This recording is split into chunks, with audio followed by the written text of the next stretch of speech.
Watch you rise, watch you fall. Now I'm about to break. Face the pain, no escape. Can you step to this? Face the pain, no escape. Can you step to this? Face the pain. Face the pain, no escape. Can you step to this? What's going on, everybody? Welcome to another episode of the Fixed Fights podcast with Kurt and Ben. As you will notice, this is Ben's voice you're hearing. Kurt is joining us from somewhere tropical and beautiful out on vacation. Kurt, how you doing? I'm good, man. You all can Oh, shit. view. I was going to take the week off, obviously because I'm on vacation, but dude, that card was insane, so I had to make an appearance. I mean, I don't blame you. After seeing that like so many stories coming out of UFC 259, I don't blame you. And listeners, if somebody's just listening to this podcast, hop over to our YouTube, hit subscribe if you haven't, but also check out, Kurt's like chilling at like a fucking resort, like, I don't know, a rapper or something, just out there.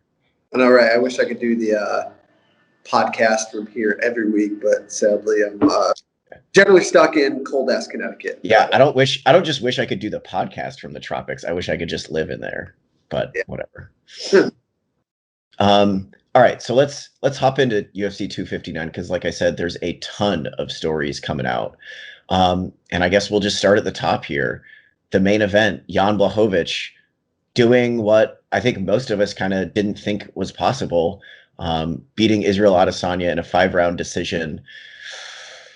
I had no problem with the decision. I think some people were like up in arms about the scorecard. I think that's bullshit. I think it was pretty clear that Blachowicz won that fight.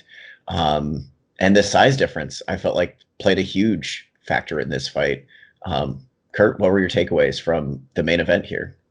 Yeah, so, I mean, dude, I felt all week like, again, like I picked Adesanya, but I was like, man, I think this is going to be a lot closer than people are thinking. I think Jan was super underrated going into this fight. And again, like, probably rightfully so, right? Like, Izzy's like, he's that dude, right? He's like, he had the meteoric rise. He can talk a good game. He's got the looks, fights flashy, but dude, Jan's good, man. I think the right guy won. I wouldn't have had a problem 3-2 either way. I don't think any of those rounds were 10-8, honestly. Jan, especially, like, you could definitely tell the size difference, right? Like, when Jan did get Izzy down, and especially I believe it was like the third round that he got, like, his first, like, established takedown, and then the fourth, maybe it was the fourth he got the first established takedown. I know he took him down in, like, the second, but Izzy got up pretty quickly, but in that fourth round and that fifth round, Jan was using that body lock really nice. He got Izzy down, and he was able to keep him grounded, pass his guard a couple times. Then in that fifth round, he got the mount, was landing some big shots. But I don't think any round was 10-8. But, yeah, I mean, dude, I think the right guy won, right? I know a lot of people were up in arms, but – and you got to rewatch that fight without the commentators. Because yes. They were so bad. And I gave Jan the second round. Yeah. I thought they did really good, but they were like – literally, you would have thought that Izzy was just teeing off on Jan and Jan was a punching guy. It's like, what are you guys watching? Like, I get, like, you probably, like, as UFC, you want Izzy to win, but, like, what are you guys watching? Yeah. I will say, like, I think strategically, I think Blachowicz intended to wait till later in the fight to move the fight to the mat. Because I think Jan realized that if he tries to grapple early, he's going to exhaust himself, even though he is the bigger guy. I think he strategically, like, didn't want to go for takedowns until later in the fight. But early in the fight, yeah, like, I thought the commentary was so bad. There was one point, I can't remember if it was DC, who I usually really like DC's commentary, but I think he gets with Rogan and they're just like playing off bad ideas. But there was one point where one of them was saying like, oh yeah, this, like, Jan is losing this fight on the feet, and then Jan just cracks Izzy with a counter left hand. So I thought, like, I'm trying to think how I want to say this. On the feet, I do think Adesanya might have more technique per se, like setups, more nuance to what he's doing. But the fact of the matter is, Blachowicz, for a lot of that, especially the second round, just straight up won a kickboxing match. And it wasn't like, super high output from both of them. But I think something that both of us most people discounted. And I think I was surprised that in terms of like straight hand speed, like counter punching, things like that, I feel like Blachowicz was just as fast as Adesanya. He didn't look as pretty, and Blachowicz was really reacting big to every single feint that Adesanya threw. But when Blachowicz let his hands go, he has really fast hands. He doesn't look pretty. He kind of lumbers with his feet, and he, like I said, it's not the cleanest boxing. But pure hand speed, I think he just kind of surprised Izzy with how fast he could throw his hands. Yeah, it does. Yeah, you said it right. It doesn't look pretty, but like he's like sneakily hard to hit. Like his defense, yes, defense is really good. He actually rolls with punches pretty well. It's weird. Like he kind of looks like there was a couple shots where it looked like he got hurt to the body maybe a little bit, but it not ended up affecting him. Like Izzy landed what looked like clean to the head, and I don't know if it was maybe the size difference because Izzy weighed in at 200 pounds, and he probably didn't step into the cage too far off of that, but it just seems like the shots just didn't affect Jan, and I think a lot of that has to do with Jan's defense. He's very awkward on the feet when he throws. His defense, but it's effective, right? Like it is very effective. And then the takedowns just played such a big part in this fight, man. He was getting to that body lock really well. I don't want to say it was a bad fight from Izzy. Like I think he did really well in there, especially giving up a lot of size. I don't think it was a part of Izzy being off or Izzy doing anything wrong. I think it was just Jan is well prepared. And I think we have to reevaluate how we see Jan Blachowicz because this guy started his UFC career crazily at 2-4, and now he is 9-1 in his last 10 fights, and he was half a round away from being 10-0. I mean, dude, he literally won the UFC light heavyweight title and defended it against Israel Adesanya and gave him his first loss. I mean, dude, it's crazy, right? Like this is literally one of the best Cinderella stories in combat sports we've seen in a while. Yeah, absolutely. And pretty soon we're going to get to the potential of another Cinderella story with Glover Teixeira fighting for a title, hopefully. But I'm glad. I honestly think Jan's defense in this fight is kind of the big story. The takedowns for sure later in the fight, but I think Blachowicz outstriking Izzy, particularly in the early rounds, I think has so much credit to his defense. And again, like it didn't look pretty. Like, and the commentary was correct in pointing out that Blachowicz is like really reacting big to every feint. But if he's not getting hit, he's not getting hit. And I felt like his defense was on point. And when he landed on Adesanya, he had much more effect than Adesanya had on him. And maybe that has to do with his size difference. I will say, and I agree with you, I don't think Adesanya had an off night necessarily. I think it was just that's a rough fight for him no matter what. But I was a little disappointed in Adesanya's like get up game. And I know Blachowicz is like a black belt, a better grappler and bigger, but I felt like Adesanya was kind of like doing kind of like white belt stuff, like trying to explode into Blachowicz to get back to his feet and just clearly exhausting himself.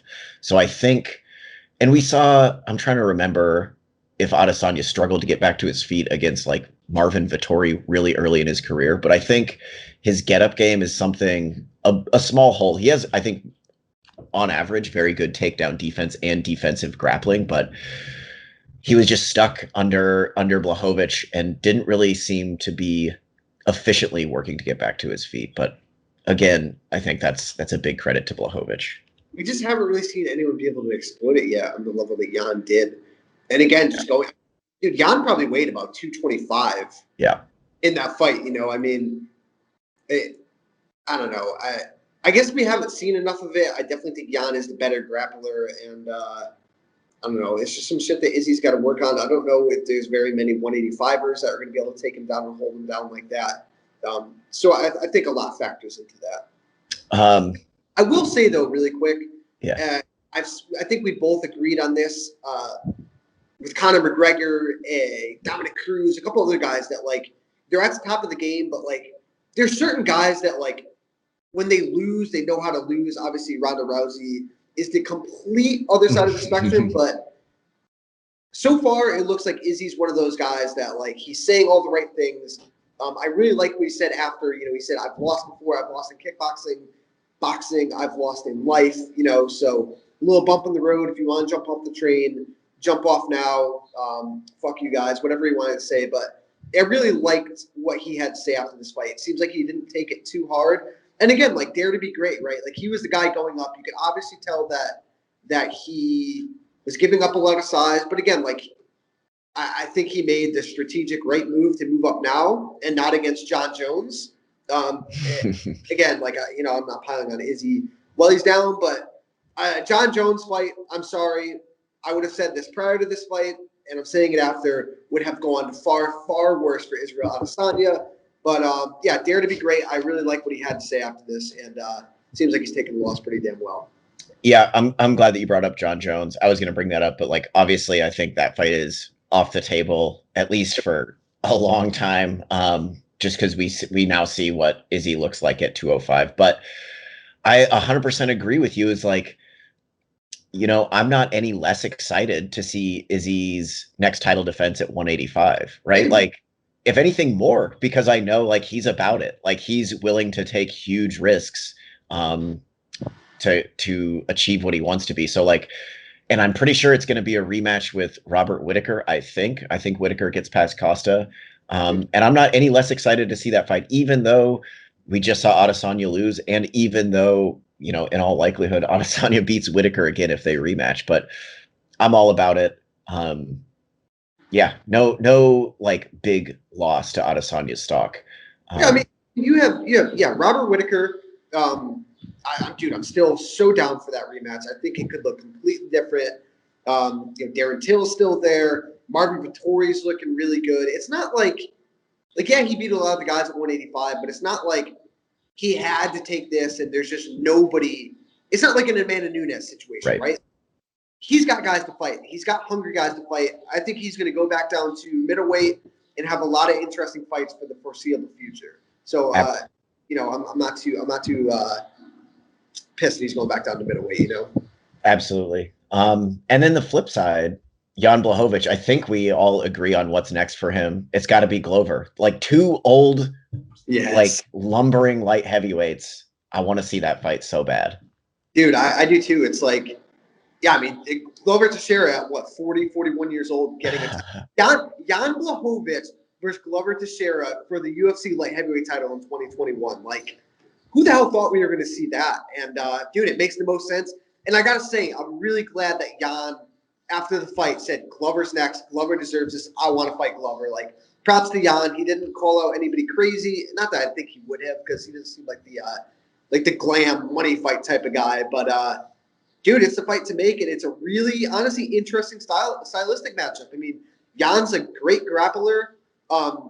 Glover has proved that he is insanely hard to put away. I mean, you can literally knock that guy completely out almost, and then he comes back, takes you down, and does the most. We talked about it last week or on the Best Bets episode. Like, he does the most basic jiu-jitsu, but it's so effective. Like, his passing, his ground and pound. I love everything about this fight, man. Yeah, and I honestly don't even really have an early lean on that fight. Like, I don't know. They are similar but different. I think that could be a barn burner, but I also think it could be a tactical fight. Yeah, I mean, I'm looking forward to it. It's like that's a true win-win. Like, whoever wins, like, you either got Jan Blachowicz continuing this Cinderella story and, like, defending the light heavyweight belt, or you got Glover, like, winning it when he is, let me look, how old is he right now? 41 years old. Jesus Christ. It's crazy. Imagine, like, if he wins it, he's probably going to retire. And imagine, like, he's literally one of the good guys in the sport. And if he could, like, go out on a winning the belt, like, that's awesome, man. I really love that fight.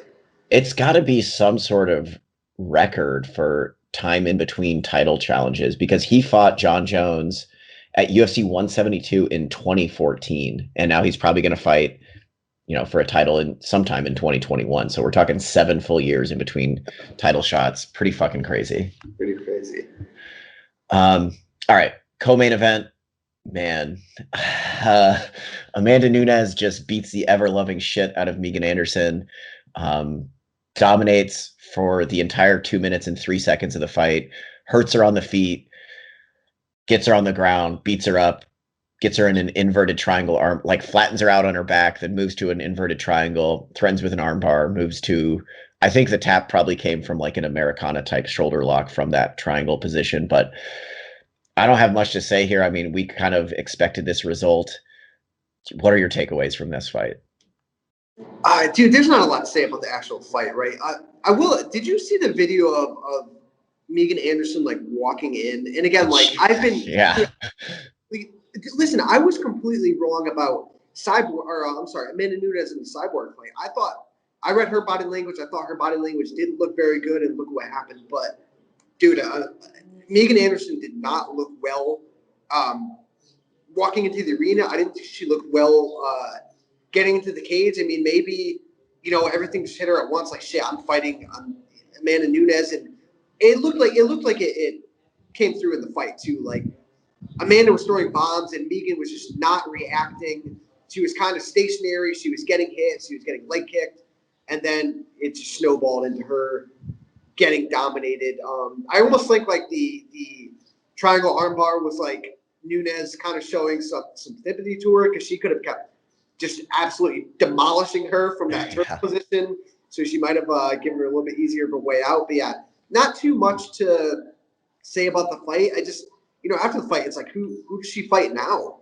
I have no idea, right? Like, I know Holly Holm has pulled out of the Juliana Pena fight, and Pena is campaigning for that fight, but I mean, Juliana Pena's time seemed like it was 3-4 years ago. Like, I don't know about now. 145, there's not even a division. Man, I'll say it again. It should be Chris Cyborg. Like, that is literally the one fight that makes sense, and it's a shame that we're not going to get to see it again. Yeah. Did you hear that Chris Cyborg parked a promotional vehicle outside the arena? And Dana White was just like, touche. Like, I played clips of you getting knocked out a whole bunch, so do what you got to do. I got a hot take on Megan Anderson for you. And this is fiery hot, because this is basically almost entirely uneducated, but I know for a fact she does not train with many women at Glory. And something we've seen throughout her career and her losses is that she doesn't tend to deal with adversity super well. My philosophy, or my theory here, is that training with men, typically they're going to dial it back when they start to get the better of her, right? So in sparring, if a man maybe tags Megan Anderson or takes her down and starts getting the better of her, they're going to dial it back. Whereas I think typically when women train with each other, it's, they're kill or be killed type of mentality in sparring.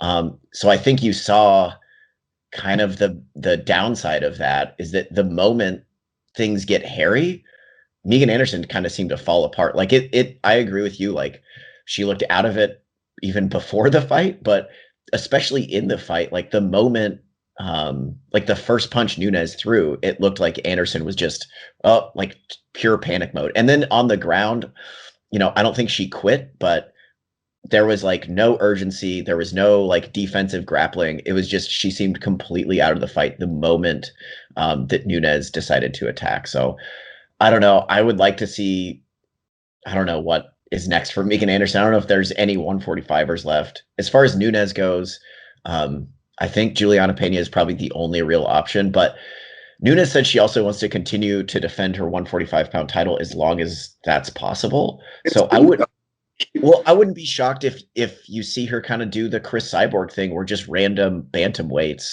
that are willing to fight for a title up a weight class do that. So, and I don't know who that would involve, but like. But then here's the thing: like, do we strip Nunes of the 135-pound title so that division can get going? Like, if she's going to be fighting bantamweights up at 145, like, what's the point of her holding the 135-pound title? It's like, I don't know.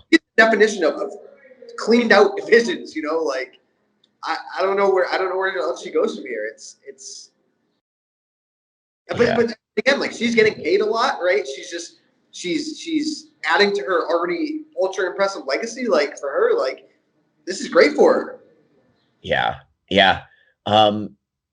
It's rough. Bantamweight is like basically, I mean, other than Juliana Pena at bantamweight, there's not a lot of clear contenders there either.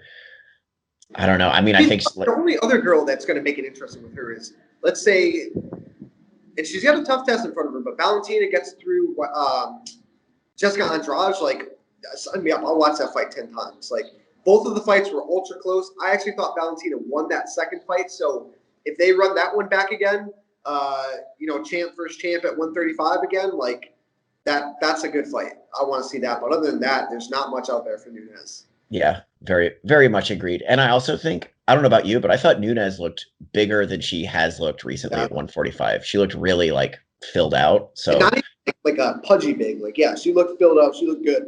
She looked like a legitimate featherweight. Yeah. All right, you got anything else on that fight before we move on to the big time drama here? Aljamain Sterling is the new UFC bantamweight champion, winning / Peter Yan losing by disqualification in the 4th round due to the most blatant illegal strike since, like, Wes Sims grabbed a hold of the cage and stomped somebody in the head back at, like, UFC 40 something. Trey, is it? I think so. I can look that up. But I'm glad we're talking about the same, like, double foul from way back in the day. But man, Aljamain Sterling, the new champion, I think he handled the way that he won the belt in the best way possible, right? I think he made the right decision to, like, not continue there. And I think he probably was pretty well concussed because that knee was a doozy. And I think he handled the win as best as he could. What are your takeaways from this? Like, what do we think about Peter Yan? What do we think about Aljamain Sterling? What do we think about this fight? There's a lot to say, man. So let me just talk about the fight really quick first before we get to the knee, right? Like, so I gotta say, man, I was very impressed with both of these guys, right? Like, the way Aljo was pushing the pace to start the fight, I was like, wow, like, he's coming out here guns a-blazing, like, he is going for this, and that, he did a lot better on the feet that I expected him to do. And Peter Yan honestly just blew me away, and that's a shame that this fight had to end like this, right? The way that, I mean, dude, Jan's defense is, like, literally on another level. The way that he can fight on the inside, the way that he can his footwork is insane. The way that he can move guys off. He had those he had a couple just drags to the back with foot sweeps. I mean, his defense was great. Like, his movement, his striking is great. So I was really impressed with both of those guys. Actually in the fight, right? And I think that Aljo was winning early, and Yan weathered the storm. And I was saying this too, watching the fight. Like, I'm a little bit worried about Aljo, the output he's putting out, and none of it was really like. Yes, he was putting output out, and he was making Yan shell up and be defensive, but he was never hurting Yan, right? And then Yan started to pick up the pace, and that's when the fight started to change hands. And, two judges had it 2-1 for Yan, the other one 2-1 Aljo. And if you look at the significant strikes and the strike stats, like, it was pretty damn close. Like, yeah, Yan was getting a lot of the momentum in that fight, but that fight was nowhere near as over. Aljo looked like he was getting tired, but he never like stopped, right? He started to slow down, but he never stopped. And it's just a shame that, like, that going into that 5th round, that was a close fight. And dude, I can't believe he threw that knee, man. And I got to say one more thing before I kick it over to you. Like, I know a lot of people were comparing that to the John Jones, Anthony Smith knee. It was nowhere close. Like, John didn't really throw that knee at full force. Like, Anthony Smith kind of blocked it. Like, Aljo was not expecting this knee. First of all, that takes a lot. Like, you're not expecting the knee, right? Like, if you're on the feet, like, you're not necessarily expecting a knee, but a knee is legal there, right? Like, he's not expecting the knee. He didn't block it at all. He's not looking at it. Dude, that knee hit so goddamn hard.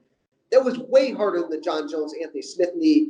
And, dude, I'm surprised it took that long to stop the goddamn fight. Yes. What the hell were you guys waiting for? Like, if Aljamain Sterling got up and tried to fight that fight, it would have been a very, very bad look. He would have been finished shortly thereafter. Yeah. I mean, I don't know about you, but the moment that knee hit, I said, oh, that's a DQ. Like, Peter Yan just lost his title by DQ. There was no question in my mind that fight was over then, and it should have been over. Like, just a straight up knee to the dome. And Aljo was already starting to swell up from it. Like, I thought it was ridiculous that it took minutes for them to call off the fight, especially after, the referee rightly deemed it intentional. Part of me was like a little panicked that, like, are they going to do the MMA referee thing where we say, oh, like, you had a good heart, like, this is unintentional, like the most illegal strike you've ever seen. Yeah, it was. I will say, I want to go back to the fight a little bit.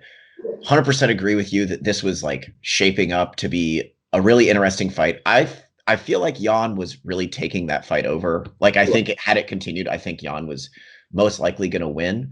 Aljo's like, I think the dynamic, and this makes me super excited for the rematch, is Aljo super high output. And we know Peter Yan, the way he operates is he's a slow starter because he's like reading his opponent. And because Aljamain Sterling was throwing so much volume, it took Peter Yan a little bit longer to read his opponent. So Peter Yan maybe typically takes 4, maybe 5 minutes to like kind of get a read on his opponent to find his openings. And here Sterling just was putting so much on him that it took Yan, like, I think well into the second round before he really felt like, all right, now I can go. And when Yan decides to go, holy shit. Like, the fact that he out-grappled Aljamain Sterling in basically every single exchange is crazy. And I think that answers a ton of questions. Like, both you and I were like, I mean, I think both you and I picked Jan, but we were unsure about his grappling ability. And I think he answered so many questions about his grappling ability, both in the clinch and on the mat. I'm sorry, Ben. I was going to say, I was a little unsure about him in general. Like, yeah, I picked him, but again, like, we hadn't seen him against, like, in their prime, top-level competition like this. And it's a shame, dude. It is a shame that, like, this ended like this because, like, I am completely sold on Peter Yan. Like, yeah, oh, yeah. He's the best. He is the best bantamweight in the world. Hands down. He is so goddamn good. But one thing I am missing, and, dude, I was saying this during the fight, I'm missing Henry Cejudo, man. Like, Henry Cejudo injected into Corey Sandhagen, Aljamain Sterling, Peter Yan.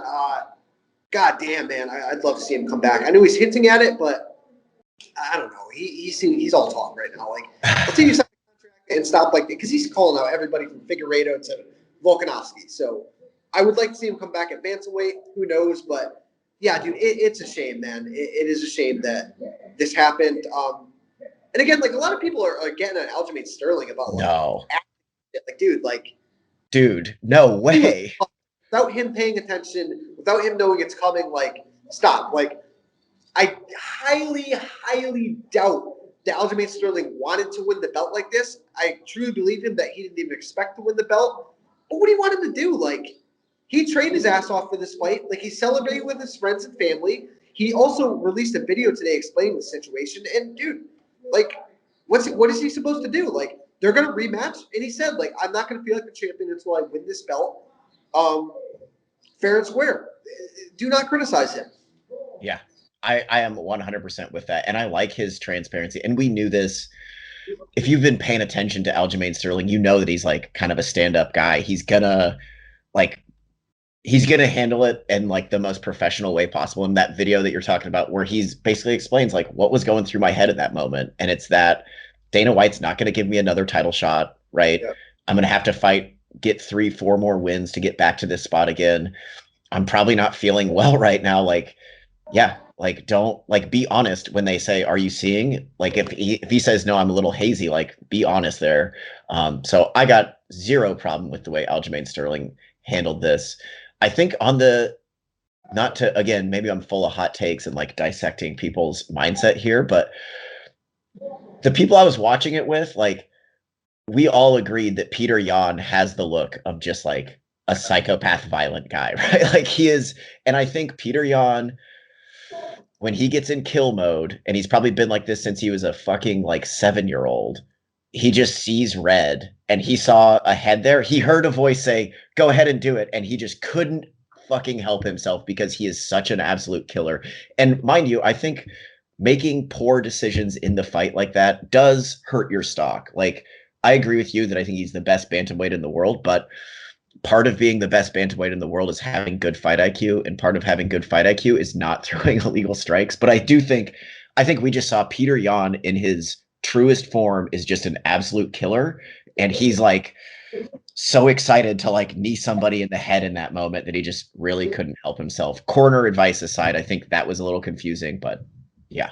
You got to know the rules, though, man. As a Yeah. champion of the UFC, you have to know the rules. Yeah, you don't think John Jones wants to like kill people all the time and like knee him in the head? Like you gotta filter that. I think Peter Yan and John Jones are like cut from the same cloth, and they're both just like at their core, just like murderous, violent people. But John Jones can like, you know, just ever so slightly, like one or two eye pokes, just a couple warnings, and then he's good. Dials it back. Peter Yan just needs to learn that John Jones level of restraint. So, who do you favor in the rematch? Because obviously that's going to be next. I favor Yan big time. I think he was taking this fight over. I think, however, I think it's also maybe works in Aljamain Sterling's favor to now know that, oh, I probably can't grapple with this guy, because he's not going to waste any energy trying to take Yan down if he felt like he couldn't have done it at all. Like he kind of gained some important information learning that it's going to be really, really hard to take this guy down or grapple with him. Yeah, I favor Yan as well, but I mean, it's going to be interesting to see what kind of adjustments Aljamain makes as well, because like you said, I think he realizes that, hey, I'm not going to be able to dominate this guy grappling, and on the feet, Yan just showed so much poise and patience, never got overwhelmed, and I think that surprised Aljo.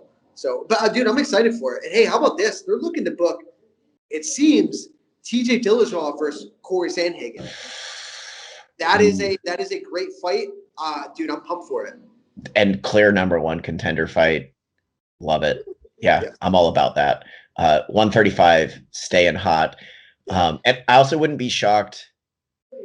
Yeah, I'm trying to think when. I think Cejudo will re-enter himself into the UFC at some point, and I think he's just kind of waiting on his time. Yeah. I wouldn't be shocked if you see like Dillashaw work his way back to a belt. Maybe Cejudo, even though he already beat him, would come back and like just to win the 135-pound title over Dillashaw or something like crazy like that. It's going to go to 145, especially if Volkanovski wins. I think he's going to try his luck to become the quadruple C. I would be I'd favor Volkanovski in that matchup. Size matters, as we just saw. But I think he's going to try it. Yeah. You got anything else on this fight before we move down the card? Yes. Islam Makhachev looks really, really good on the mat.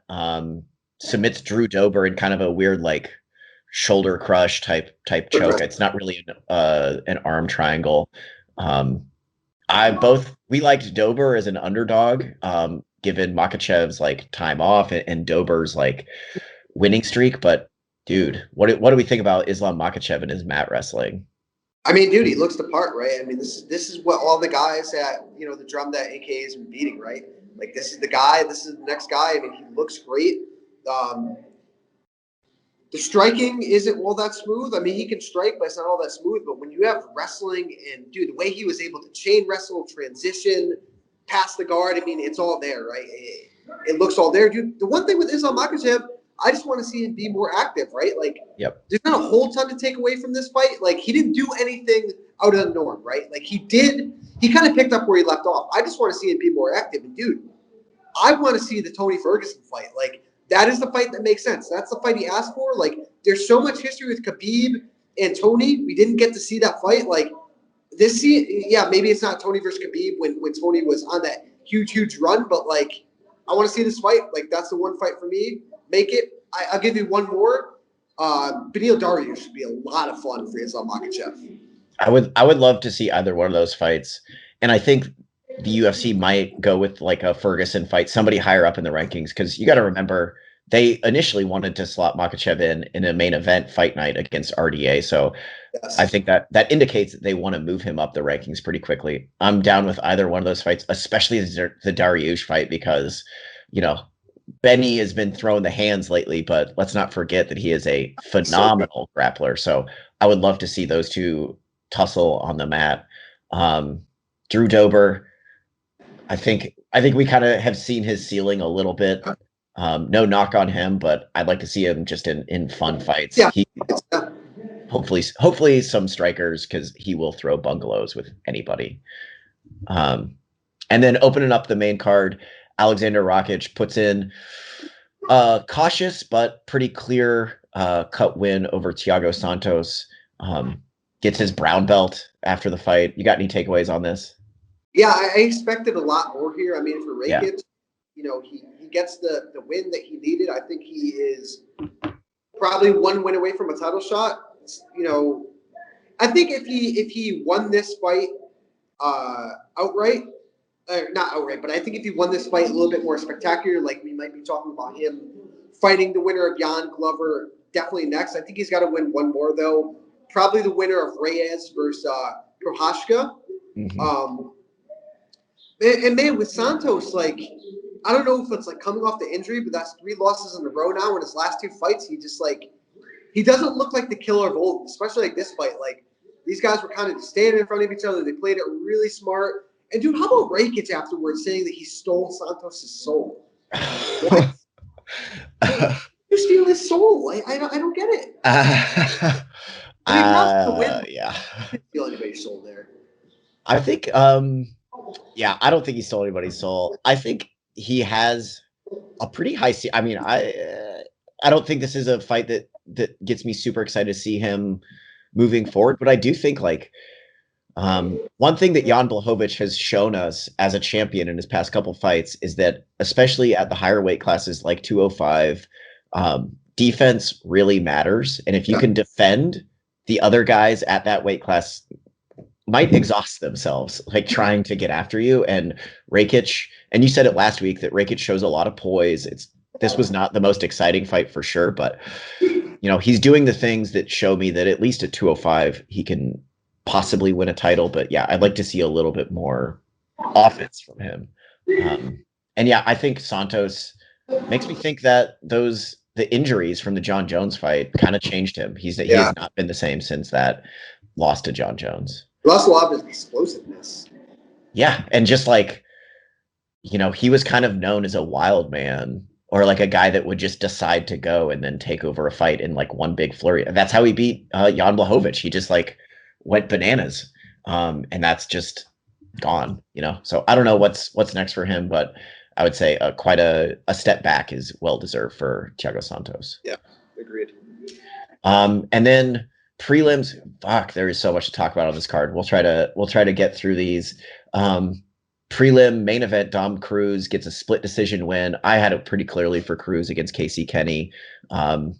Really like good veteran performance against a tough guy in Casey Kenny. Dom Cruz looked like vintage Dom Cruz, man. Like, he was bouncing around a lot. His chin looked good because Casey Kenny did land some hard shots. But yeah, he looked like he just was frustrating Casey Kenny. Casey Kenny was a step behind. Like, it was just vintage Dom Cruz, man. The wrestling was there. He hit that beautiful knee tap in the 3rd rounds. He looked like vintage Dom Cruz, man. The knees kind of hung up, or held up.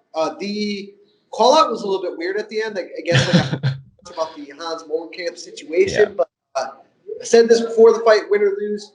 I really, really want to see Dom Cruz fight Frankie Edgar. I think that is a great fight for both of them at this point in their careers. I believe it's Dom Cruz's birthday today, so happy birthday, Dom Cruz. But Frankie versus Dom Cruz, that's the fight to make. Book it. I think that would be so interesting for both of those guys. Neither one is really close to a title shot at this point, so put them in a fun fight. 2 older veterans. I think it'd be fireworks. Yeah, I'm with that. And even storyline aside, I mean, rankings wise, Dom Cruz is now number 9, Frankie Edgar's 7. Like it just, that fight makes all the sense in the world. The fight night main event, 5 rounds of complete fun. I'd love to see it. And then moving down a little bit further, Kyler Phillips gets honestly a decent upset against Song Yadong. Askar Askarov looked really good against Joseph Benavidez. What do we think? Is Benavidez still? What do we think about Joseph Benavidez right now? Because Askar Askarov looked very good, but also like, he beat Benavidez on the feet and I think in grappling. So I don't know what to think of Benavidez right now at this point in his career. I mean, I don't want to ever be the guy to tell somebody to retire. Joe B still looks pretty good. It's not like he got blown out of the water, but yeah, I think he has fallen off from like the, the perennial title contender to now. I think he's kind of like not middle of the pack guy, but he's not going to be like a top 2, 3, 4, 5 guy. And I don't know if he wants to be that guy anymore. And as far as Askarov, he needs to fight the winner of Figueiredo and Moreno next, because that guy is a stud. He's really good everywhere. I want to see him get a title shot. He deserves it. Yeah, and he had a really fun fight with Brandon Moreno back in 2019. That draw, which I thought was a odd score. I thought Moreno for sure won that fight, but yeah, Askarov is I think getting better too. I think his striking looked really improved here. I expected him to only be able to really wrestle with Joseph Benavidez, but did the whole thing. Man, tons of fights on these prelims. I'm going to pick one to kind of highlight. Sean Brady. That guy is the real deal, I think. We thought that Jake Matthews was kind of being undervalued here as an underdog, but Sean Brady just straight up out wrestled him, controlled him, and then put on a beautiful triangle choke in the third round, moving to 14-0. Sean Brady better be in the top 15. He might be right now. I got to look at the rankings, but I really like this call out too. He called out the Leech, Lijiang Lang. A lot of people have been calling out the Leech lately, man. Sean Brady versus the Leech, sign me the fuck up. That is a great fight and a really good call out. Yeah, dude, I was super impressed with Sean Brady. I thought he looked really, really good. And this is a pretty big step up for him. Jake Matthews is no slouch. So, yeah, Sean Brady versus the Leech, Sean Brady versus anybody in that, I would say, top, 10 to 15 range is good. Well, dude, I was going to say, I'll read you the 10 to 15 of welterweight right now, and all these fights sound good for Sean Brady. Vicente Luque, Jeff Neal, The Leech, Bilal Muhammad, who fights this weekend, obviously, and then Sean Brady is now 14, and then at 15 is Robbie Lawler. I want to see Sean Brady against any one of those guys, see where he's at, slowly bring him along. But if he can get to that 15-0, 16-0 mark, we're talking title shot for him very soon, I think. I agree. I'll give you mine. Kai Kara France taking out Ruggiero Montarin. Dude, Kai Kara France was locked in a deep rear naked choke, doesn't go out, somehow finds his way out, and then puts a stamp on it, knocks Montarin out. A little bit of a weird finish. I don't know what the hell was going on there. Herb clearly stepped in to stop the fight, and then it was Kai ran back into almost hammer. I don't know what the hell was going on there, but nonetheless, Kai Kara France, again, he's another player in that flyweight division. Really good comeback victory. Yeah, I'm into it. I expected Bontarine to win, and I thought I was going to be 100% right. It looked like in the first minute or so, but we saw how that played out. You got anything else on this card? Or you want to put a bow on it? I don't really. Tim Elliott gets a big win over Jordan Espinosa. I always love seeing Tim Elliott fight, but other than that, no. Yeah, there is so much on this card. Really good card, honestly, top to bottom. I had so many crazy things happen, good finishes, veterans getting wins. It was a really, really good card. And there were 15 fights on this card, and all 15 happened, which is, I feel got to be a first in the past several months. No COVID cancellations, nobody falling out day of. And if you look at the topology, there's really only one single fight that was canceled due to injury. So, fuck, maybe we have turned the corner on all these fight cancellations. Hope so. As soon as I say that, though, we got to look ahead to this weekend, which has a late notice replacement in the main event.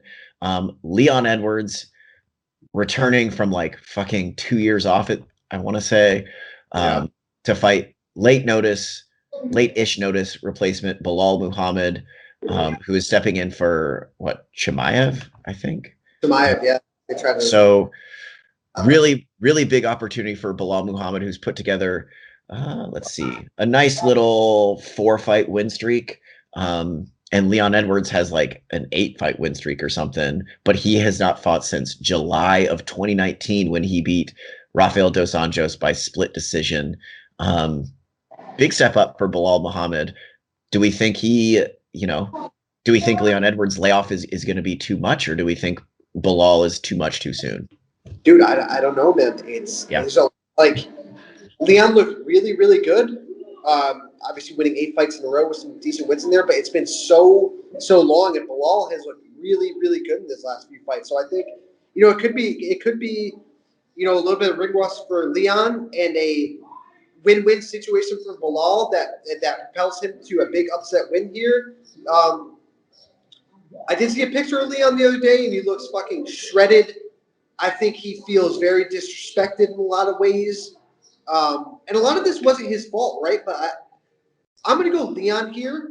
I think Bilal is ready for this challenge. I think he has a lot of good skill set and good tools to win this fight, but I think Leon is going to have a chip on his shoulder. He's going to be well prepared, and I see Leon getting the win and hopefully getting himself up there. Sadly, 9 fights in a row, if he does win this, I don't think he's still getting the next title shot. I still think he's going to probably have to win one more, which is kind of a shame, but I'm going Leon.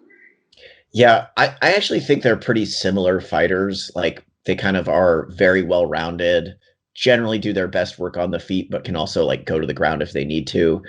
I favor Leon Edwards too, not with a ton of confidence. I think he's a very, very good clinch fighter, and I think if it gets to the clinch, he can maybe put Bilal on his butt a few times or beat him up with knees in the clinch. But this is a hard fight to pick. Bilal Muhammad is the epitome of a guy that, our gambling expert Bob always says, like, he'll fight for your money. I feel like Bilal Muhammad is that guy. He's not going to give you anything free. He's not going to make any mistakes, which honestly is Leon Edwards to a T. I feel like Leon Edwards is a super smart fighter, knows his strengths, knows his weaknesses.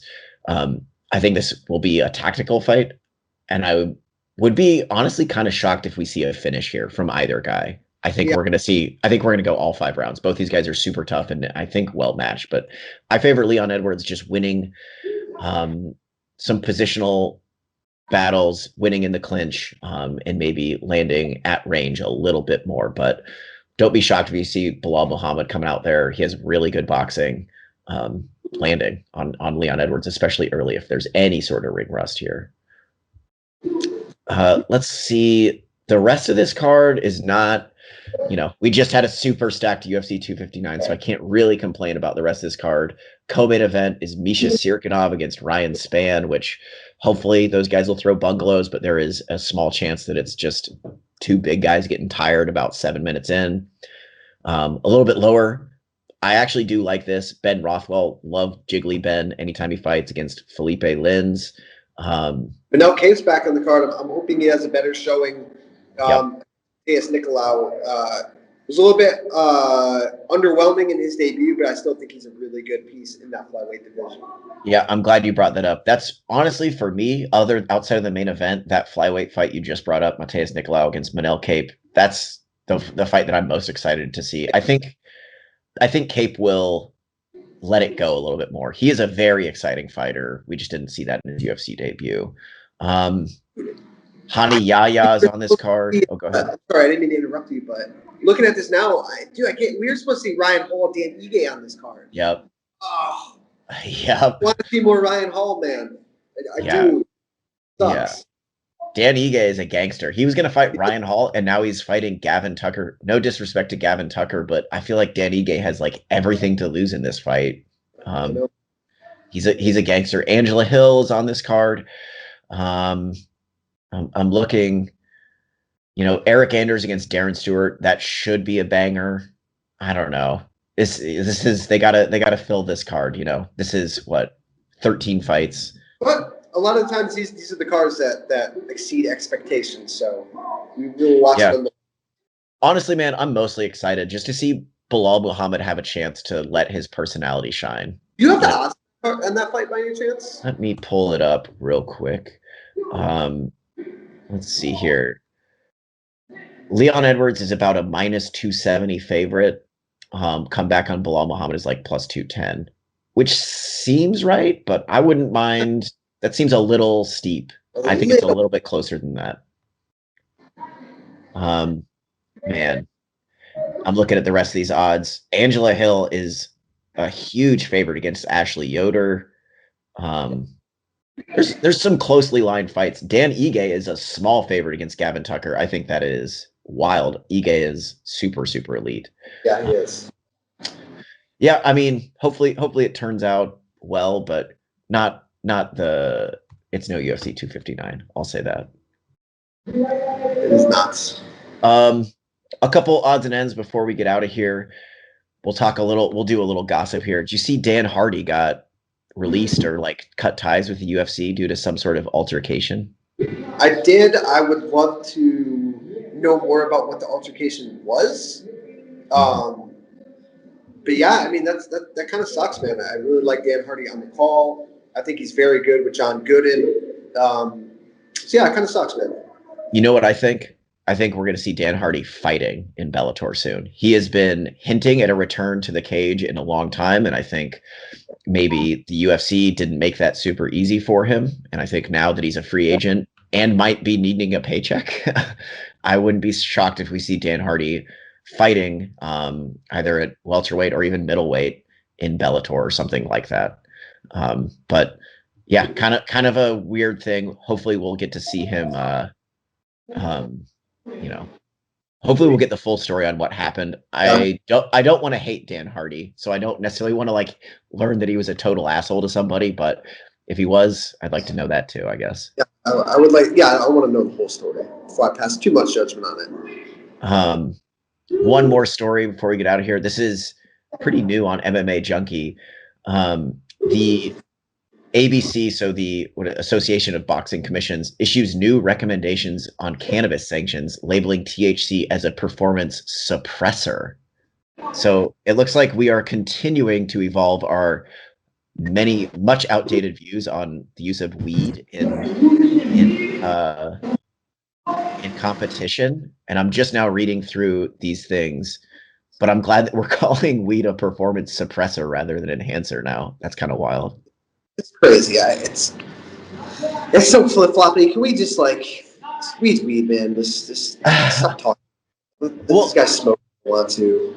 The biggest issue is that they can't. There's no reliable way to test it to tell when you have last smoked or ingested weed. Right. So like most fighters that I've ever met are like enormous potheads.